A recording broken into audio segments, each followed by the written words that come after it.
Man is unpredictable. You cannot take any firm opinion, firm decision regarding his personality, regarding his thoughts, his behaviors. You cannot. Every moment you will find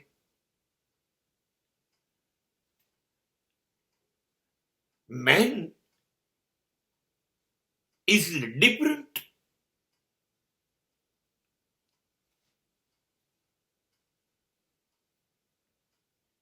બહુ સાચી વાત છે. આકાશમાં જોઈએ તો આકાશ એક જ રંગનું કાયમ દેખાય છે. વાદળો ક્યાંય સ્થિર થયેલા દેખાય છે. નદીની લહેરો ઉછળકૂદ કરતી બંધ થઈ હોય એવું વહેણ નદીનું જોયું છે. સમુદ્ર ભરતી અને ઓટ વગરનો જોયો છે.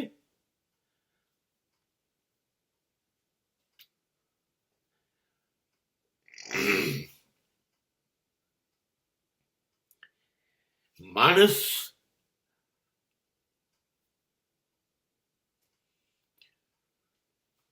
નું ઊંડાણ એવું કહેવાય છે સમુદ્ર કરતા પણ વધારે છે. એની ઉડાન આવા 7 આકાશને પાર કરી કાઢે છે. એની સમજણ અને એની ગેરસમજણ માપવાના કોઈ આંક હજી શોધાયા નથી. ક્યારેક ડાપણનો દરિયો છે, ખબર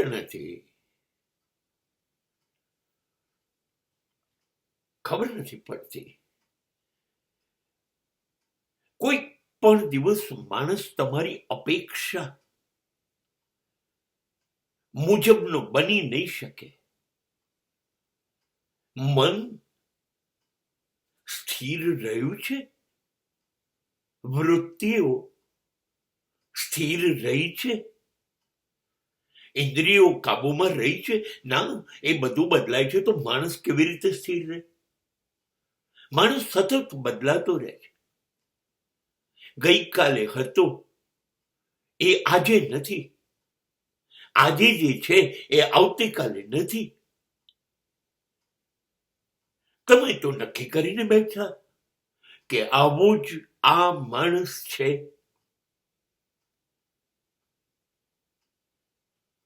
પછી તમને જ્યારે જોવાની ફુરસત મળી ત્યારે જે માણસને તમે જોયો એને તમે હવે સ્વીકારતા નથી. કેમ કે તમે એક છાપ તમારા મગજમાં એ માણસની વર્ષો પહેલા જ્યારે જોયો તો ત્યારે નક્કી કરી રાખી હતી. નદીઓના કેટલા પાણી વહી ગયા, કેટલા પવનો વિદાય થઈ ગયા, એ માણસ ન બદલાય. તમે એના માટેનો અભિપ્રાય નથી બદલતા, એનો તો ગુનો છે નહીં.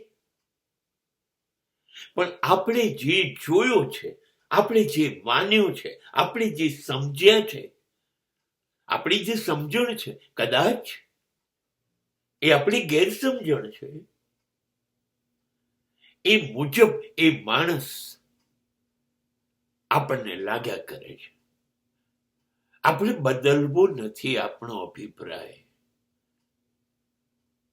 એમાં આપણને આપણું અપમાન થતું લાગે છે કે મેં એને વાલીઓ લૂંટારો માન્યો હતો. હવે